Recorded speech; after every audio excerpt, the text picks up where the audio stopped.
Welcome to Techway Podcasts. This is the podcast where we break down technologies, innovations, and growth in ways that it actually makes sense to everybody that come across it.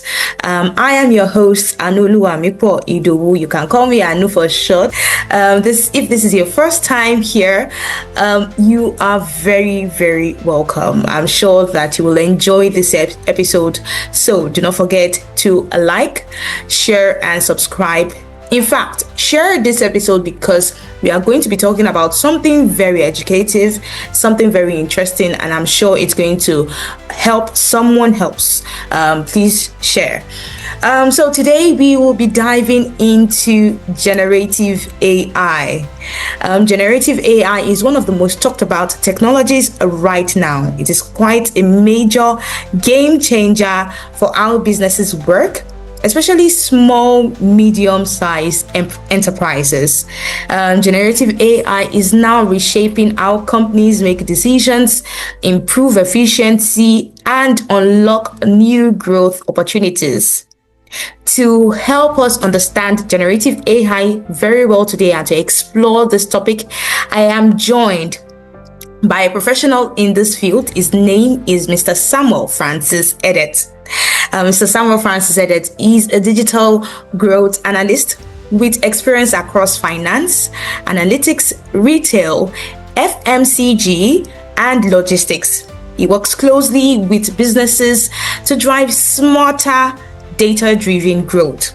I am sure that he is properly known in this field. I'd let him explain himself so that I don't take up all of the time. Mr. Francis Edet, you are very, very welcome here. Hi, Anu. Thank you so much for having me. I am very, very grateful. Thank you so much. And I'm Samuel Francis Edet. I am a digital growth analyst, and my primary aim is to help SMEs, experience good growth in like every area of the business, and basically to utilize the technology that we have to make the best we can. Thank you so much for having me. You're welcome. You're very, very welcome. That's very interesting. We love what you do, and we do appreciate you for what you do in today's world. It has been very impactful. Thank you so much. Thank you. Okay, so to dive right into this topic, I would like to ask you a few questions. And first off, I would like you to tell us how you got into technology, just a little bit of introduction of how you decided to cross from just finance to adding technology to what you do and how it is now impacting businesses. Okay, firstly, I would say my first degree is in accounting and finance. So after I finished up there, I worked in various companies, worked in one of the big supply chain companies, shipping company.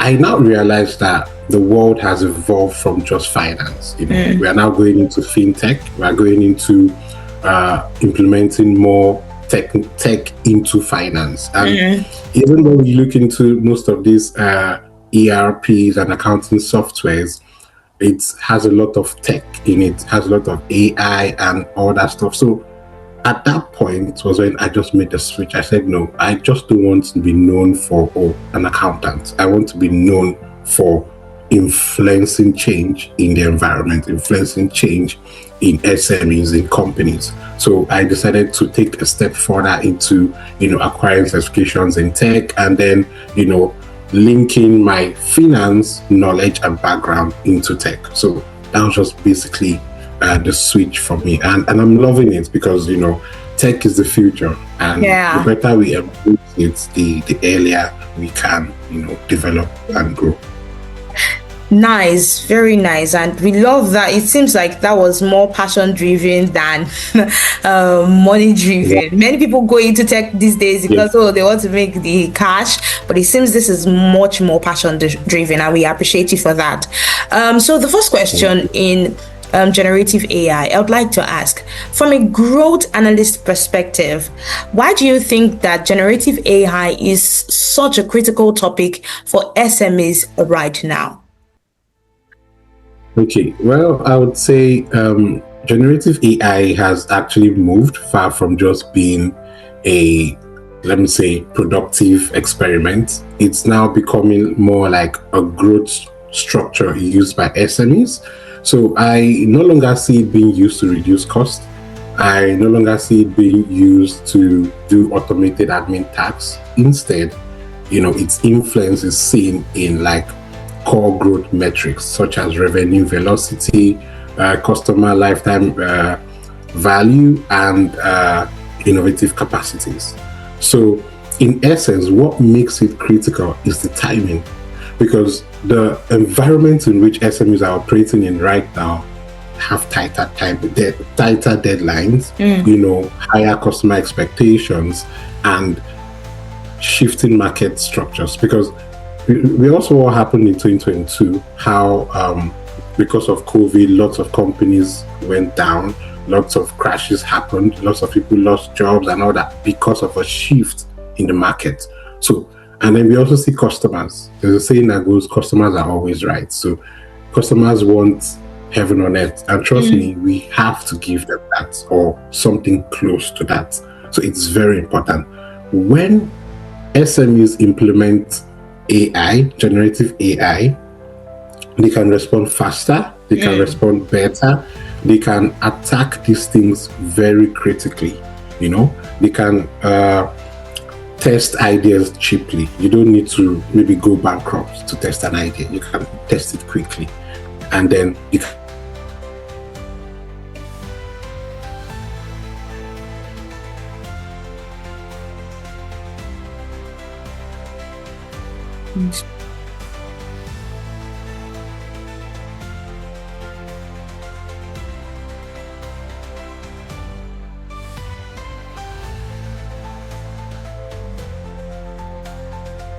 competitive dynamics that SMEs need to wake up to and implement generative AI, basically. Yeah. That was a very great response. Thank you so much for that response. Going to the second question, I'd like you to explain, how does today's generative AI adoption change the growth equation for SMEs compared to what it was 10 years ago?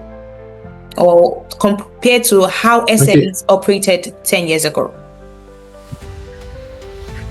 Okay, well, I'll say 10 years ago, advanced analytics and AI, you would need like a huge capital investment. And you would also need like a bespoke infrastructure. You need to create an infrastructure specifically for that organization. And trust me, it is not cheap at all. And then to top it all, you need to have specialized technical support. And those guys are very expensive. So all these things made it very, very expensive for SMEs, which means it was a no-go area for them. They couldn't even venture in to say, oh, we want to try AI. No way, you can't afford it. You get?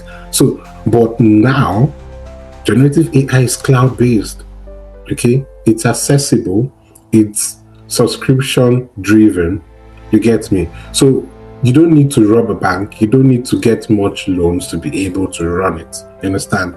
So, it's accessible, and now SMEs can even compete based on capabilities, based on insights, not just based on spreadsheet size and all that stuff.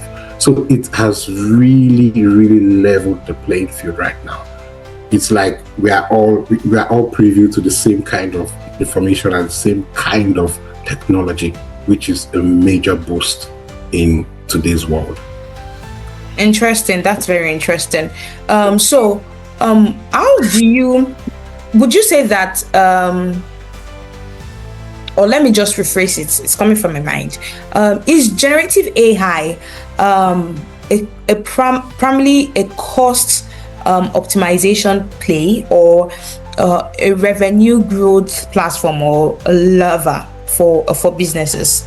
Would you say that it just helps with cost optimization, or it just helps to provide more revenue growth for SMEs? Did you get my question? Initially, yes, I did. So initially, when AI was implemented, it kind of showed as cost optimization. Okay. But however, after implementation, its major impact is seen on top level growth. Okay. So yes, the cost optimization comes up kind of, but the major impact is seen in top level growth. So now, once it is implemented, once all the frictions of implementations and all that have been taken care of, companies can now focus time on, launching new products, focus time on developing new streams of income, not just on repetitive tasks. So, and then once all that is done, it now increases the revenue of the company, increases its growth and its structure, and it just moves on from there and it gets bigger, basically. Yeah. Okay, great. Great. So I'd like to ask, what early growth signals are you seeing from small or SMEs that have adopted generative AI? Are there any signals to the fact that, this is actually helping them to grow? Okay, well, there are lots of signals out there, but the most fascinating one is a shorter project turnaround time. Honestly, from my experience, a project that would usually take 3 years is getting crashed, so about 1.5 years, just because of the generative AI. For instance, now you're implementing an ERP into a manufacturing company. And you need to link this ERP to production lines, you link it to SKUs, link it to product codes and all that. And then you have to now do the user testing stage where it needs to be tested. And it's a large organization of about, let's say, 400 staff. This takes a lot of time. But guess what? With the help of generative AI, it gets crashed into 1.5 years. It's amazing. It's amazing, honestly. And then you don't need much hands. I don't need to spend much money to do this implementation. That's just because of technology. And then the next one is improved customer retention and engagement. I mean, you go on lots of these websites now, you'd see a Dropbox, you'd see a chat bar with the name maybe Ben or Alex. Once you have any issue as a customer, you just type in there and then quickly you get a response. So it has really changed. So, and then as a customer, if I come to you and I'm always getting results, I'm always getting solutions to problems that I have, I would always want to stick to you. I don't want to go somewhere else. I want to remain with you. So that's another sign I'm seeing. And the most profound one, which every SME wants, is the fact that you have a higher output without any proportional increase in headcount. So which means a higher employee output. So which means that with the same number of staff, you're having a higher output. As an analyst, that's what we look out for. We want the same input, but then we want a higher output. You get. So that's just the best thing. So with the help of AI, you have about 50 staff, and then you implement AI into the company, and then it's being used for various tasks to make things faster. You now see a growth in revenue because of the generative AI. That is the amazing part about all these things. And then from a growth analyst perspective, it translates into a strong unit economics and a scalable productivity. So, and in the long run, productivity and growth increases. It increases, and those are the signs I see out there. And I cannot overemphasize this for SMEs to please get on board. Get on board with this. Thank you. You're welcome. That's I feel like for most people that are really interested to see measurable growth, it is quite important these days to adopt technologies, especially generative AI. It just gives that instant feedback, growth, the analytics that they actually do need to see and monitor their business's growth. Very interesting.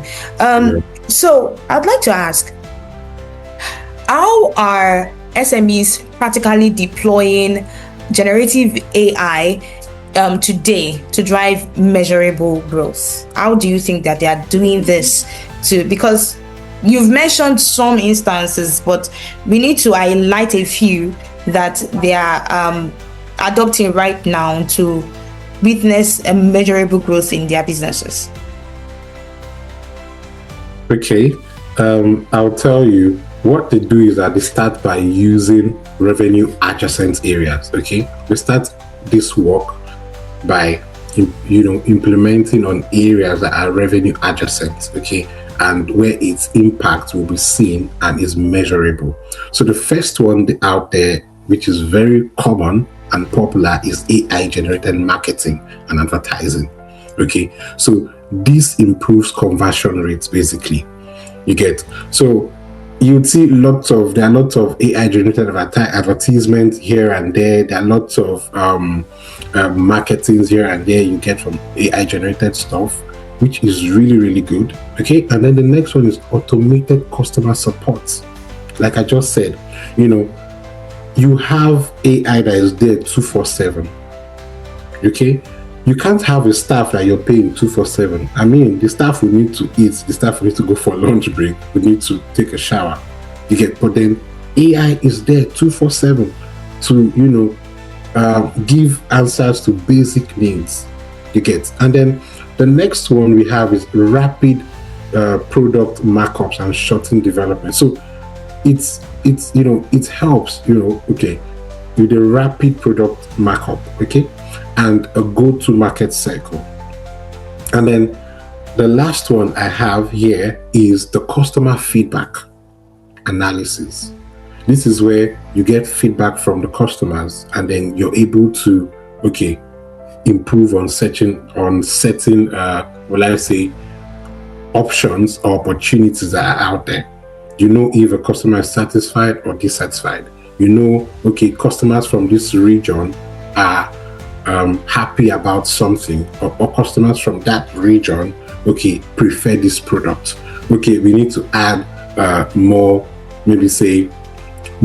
finishing to this product for customers in this side. They prefer that for Coca-Cola, for instance, they don't all have Coca-Cola in Nigeria, Coca-Cola in UK, Coca-Cola in Ghana. They don't have the same sugar level. Honestly speaking, when you try it, So you have to. So this is where customer feedback analysis, they create the product to match up with the customer feedback, so they can better meet up all these things. You get, and all this leads to customer satisfaction. It increases sales velocity. And it helps in the leadership metrics as well. Thank you. Okay, great. That's great. Okay, so now you have really explained how they can actually you've really explained and broken down generative AI to us, and even how it can well be implemented in SMEs.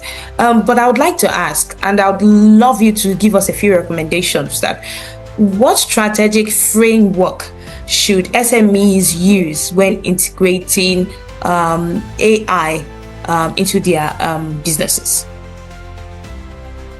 Well, the one I would recommend based on experience and based on the outcome I've had in the past is the Pivot Evaluate Scale framework. I would say it's very easy to use, and then it targets the long-term productivity and long-term goal of that company. I'll just walk you through it. So the first stage is to pivot a single high-impact use case, and then it has to align with the business objectives. You're not just pivoting just a high impact, but it needs to align with the objectives you have for that SME. And then the second one is to evaluate performance. And you're not just evaluating performance, just evaluating like that. You have to evaluate using the growth KPIs. And what are these growth KPIs? Conversion rates, retention rates, cycle time reduction. So you evaluate your product, evaluate your service using the growth KPIs. Once that is done, the final decision there is to finally scale when the result clearly supports the long-term strategic goals of the company. We're not dealing short-term because we just do want something that we just implement, and then maybe after a few months it just goes bust.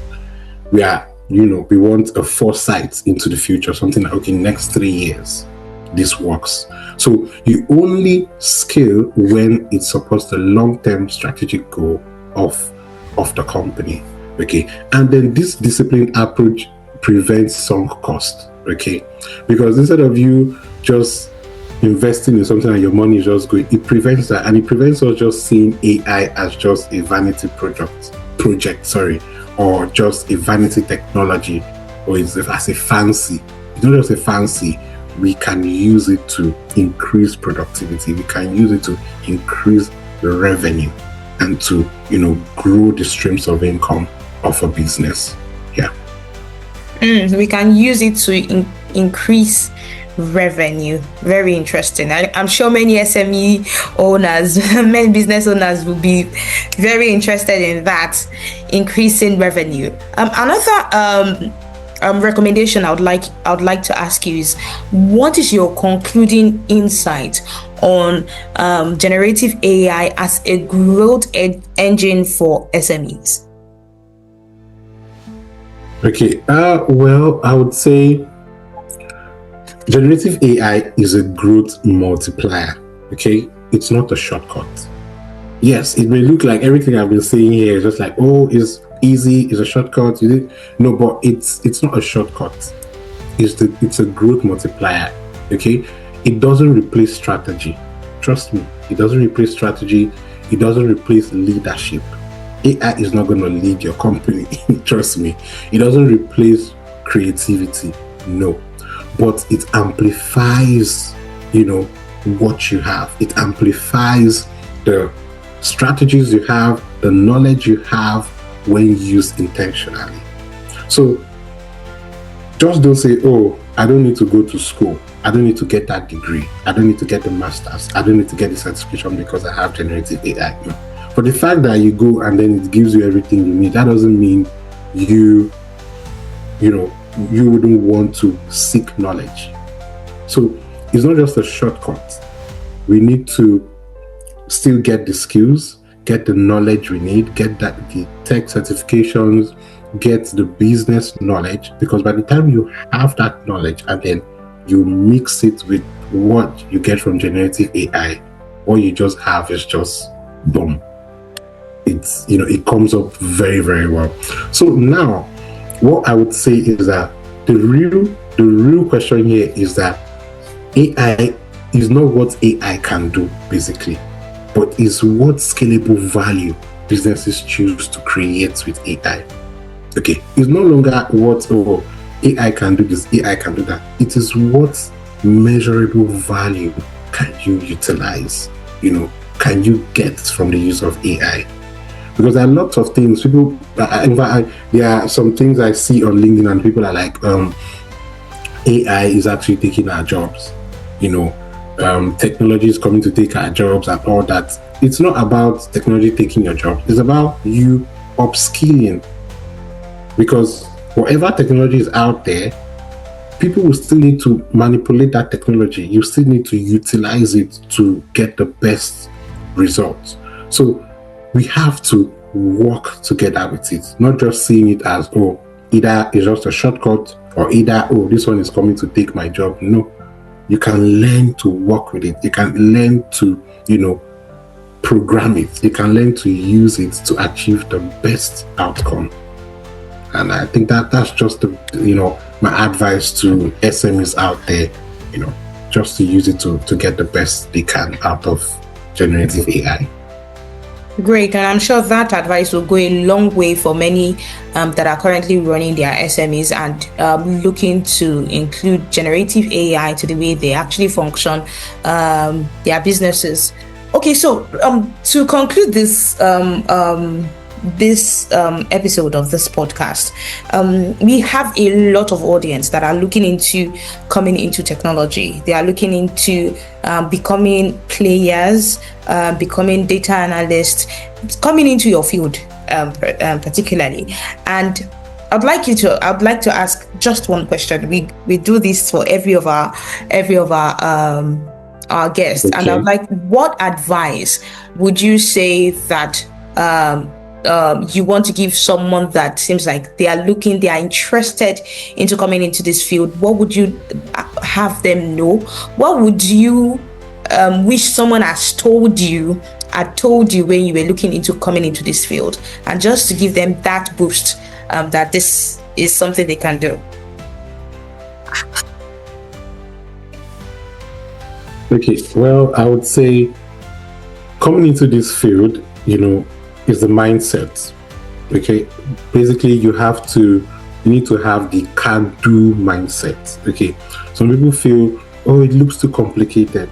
Oh, it feels like, coding, for instance, how do I go about it?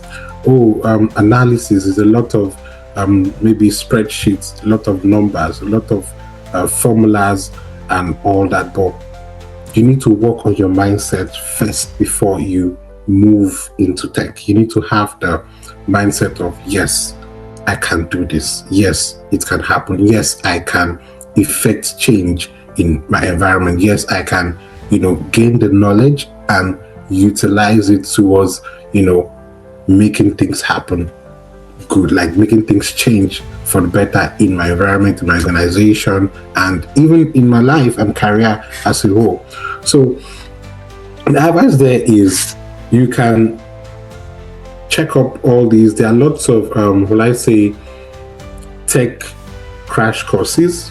Okay, you can start up with a crash course of maybe something like an all-inclusive kind of tech crash course that gives you a brief summary of most of these key tech things we do. And then based on that, what aligns more with the education I have, with the experience I have, with the knowledge I have, and from there walk that path. Because you cannot just come from agriculture and you just want to head into, you need to move into something you like, something that's your passion, and something that works well with the experience you have. That's it. Thank you so much for answering these questions. I am sure we've learned a thing or two. I particularly, and the audience that are watching this, we've learned a thing or two from everything you've said. This is very, very important for SME owners that are looking, like I have said and reiterated, that are looking to infuse technology and most especially generative AI into the functions of their businesses. We really do appreciate you. Thank you so much, Mr. Samuel Edet, for coming on Tech Way podcast. Thank you. It's been an honor to sit with you, talk with you, and learn from you. Thank you so much. So if you are here and you've enjoyed this episode on Tech Way podcast, kindly like, share, subscribe, do everything you can do to let someone else learn just like you've learn from this episode, and I am sure they will enjoy it. We'll come back again with another episode, but till then, I still remain your host, Anoluwamepo Idowu, and from me and Mr. Samuel Edet, it's bye for now. Bye, sir. Bye. Thank you. Bye. Bye.